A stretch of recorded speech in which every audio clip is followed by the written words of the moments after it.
अस्सलाम वालेकुम। आज एक बार फिर मेरे साथ मौजूद है मेरे दोस्त जुल्करनैन ताहिर और आज हम थोड़ी सी बात करेंगे कि ये जो अचानक एक इस्तीफा आया है शहजाद अकबर का, और कुछ दिन से कुछ लोग इस बारे में क्या साराइयां तो कर रहे थे, लेकिन ये कोई एक्सपेक्ट नहीं कर रहा था कि शहजाद अकबर जो 3.5 साल तक इस हुकूमत के एक तरह से अकाउंटेबिलिटी का ऑल एंड ऑल रहे हैं, वो इंटीरियर मिनिस्ट्री को भी चलाते रहे हैं और वजीर आजम साहब के बड़े करीब समझे जाते थे, वो इस तरह एकदम चले जाएंगे। हम तो ये सुन रहे थे जो वो बार बार प्रेस कॉन्फ्रेंसेस करते थे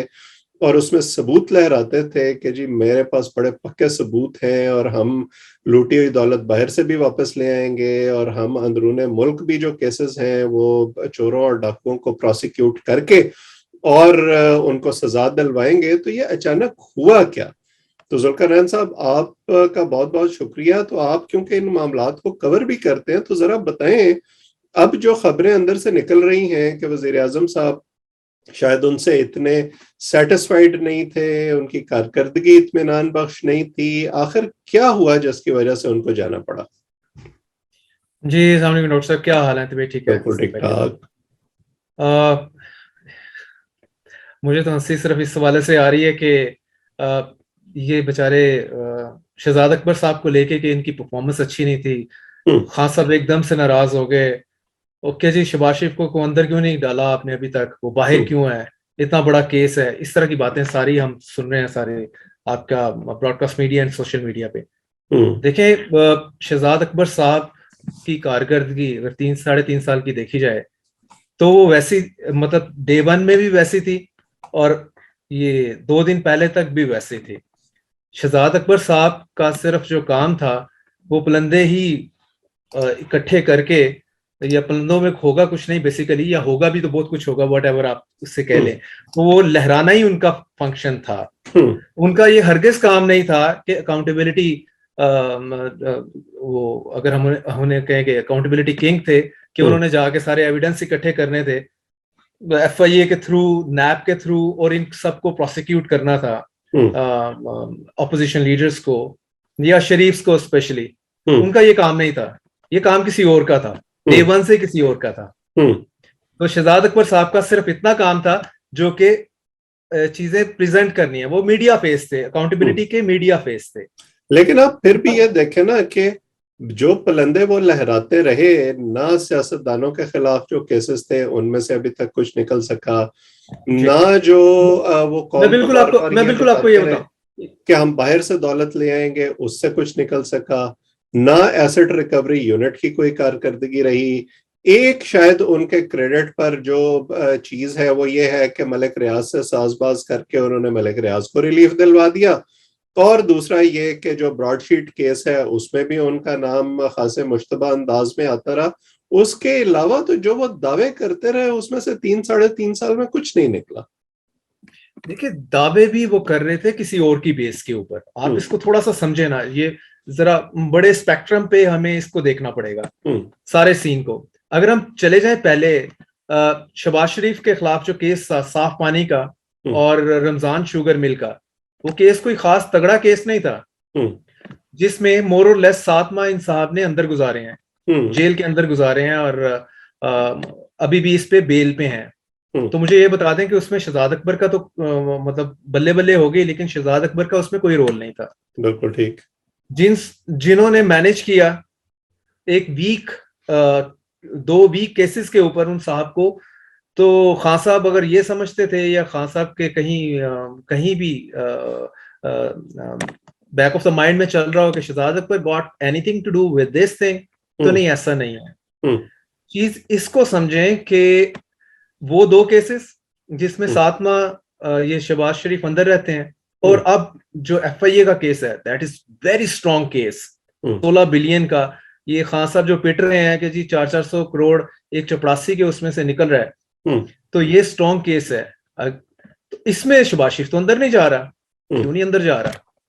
ना पहले शहबाज शरीफ को अंदर भेजने वालों में कहीं आप ये हिंट तो नहीं कर रहे कि बिहाइंड द सीन्स जो चीजें मैनूवर हो रही हैं इसका ताल्लुक उससे है और उसकी वजह से खान साहब की फ्रस्ट्रेशन बढ़ रही है?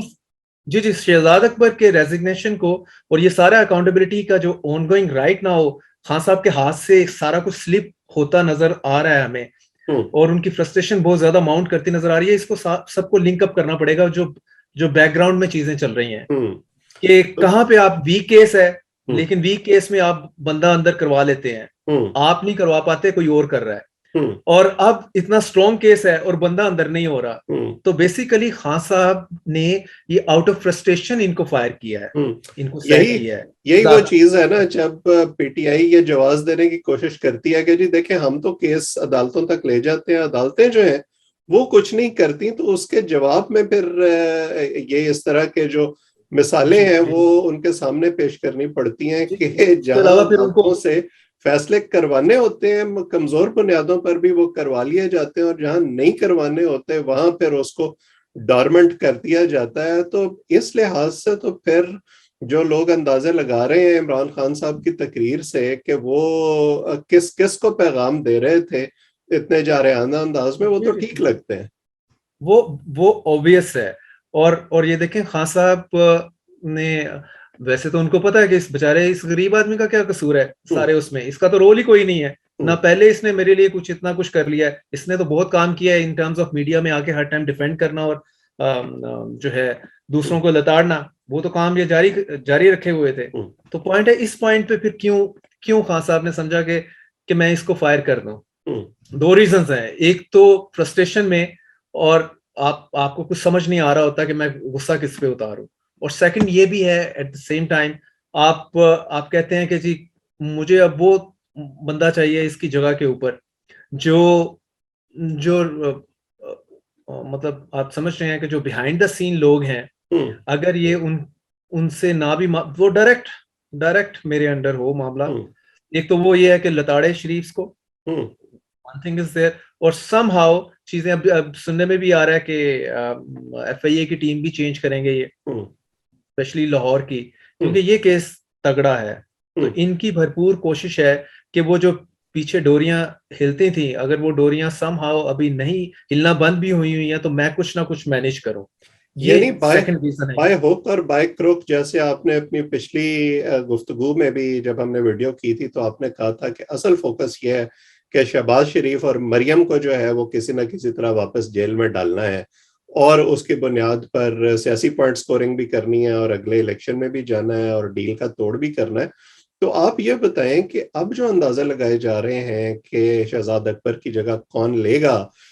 आपको क्या लगता है कि ज्यादा इम्कान किसका है, और उसके जरिए क्या अचीव कर सकेंगे इमरान खान साहब जो पिछले 3.5 साल में नहीं कर पाए तो आखिरी 1-1.5 साल में हो जाएगा? जी डॉक्टर साहब, बेसिकली खान साहब ने इनको चेंज कोई पर्पस अचीव करने के लिए ऐसे होल नहीं किया। मैंने जैसे आपको बताया, एक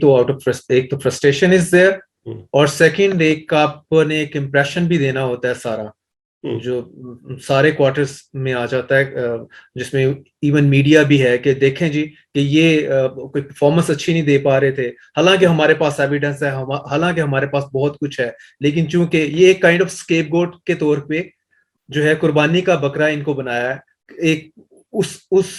शक्ल में इनको प्रेजेंट किया गया है। उसी तरह तो, जैसे इमरान खान साहब अपने दौरे हुकूमत में बार बार करते रहे हैं, कभी ब्यूरोक्रेसी को चेंज करते हैं, कभी वज़रा को चेंज करते हैं, लेकिन नतीजा वही रहता है जो उससे पहले नतीजा वही रहता है। और उनका आप फौरी वो रिएक्शन भी देखा करें सोशल मीडिया के ऊपर कि एक ही बंदा है, एक ही ईमानदार बंदा है, वो है इमरान खान, बाकी सब नलायक हैं। तो इसको भी ट्राई किया, इसको भी ट्राई किया, इसको भी ट्राई किया, लेकिन बात नहीं बन रही। तो ये एक इंप्रेशन उसमें मजीद एडिशन होता है। तो मेरा ख्याल इसमें खान साहब को सुकून भी मिलता होगा आगे चल के जो भी ले आए। लाइक अभी अजहर सिद्दीक साहब एडवोकेट हैं, वो क्वाइट एंटी शरीफ हैं, प्रो एस्टेब्लिशमेंट हैं, तो वो उन्होंने इंटरव्यू दिया है इस पे, 1-2 चैनल्स ने उनका नाम भी लिया है, इसी तरह और भी 2-3 लॉयर्स उनको जाके मिले हैं। तो पॉइंट ये है कि वोकल सा उनको बंदा चाहिए होगा, लाइक शहबाज गिल, लाइक फवाद चौधरी, ये स्ट्रॉन्ग आउटस्पोकन गायज हैं। तो इस टाइप का बंदा जो एटलीस्ट अगर कुछ कर ना सके तब भी मीडिया पर जो है और सोशल मीडिया पर धमाचौकड़ी मचा कर रखे। जी एग्जैक्टली उसके हाथ में तो उसी तरह जिस तरह शहजाद अकबर के हाथ में कुछ नहीं था, नए साहब के हाथ में भी कुछ नहीं होगा। तो आगे सीन इंटरेस्टिंग है। और अभी आज कल भी और आज भी जो चौधरीज ऑफ गुजरात हैं, चौधरी शुजात एंड चौधरी परवेज लाई, इन दोनों ने जो साहिबान ने इनको सजेस्ट किया है खान साहब को कि जनाब जरा जो कूल हेड अपने शोल्डर के ऊपर रखें, चीजों को जरा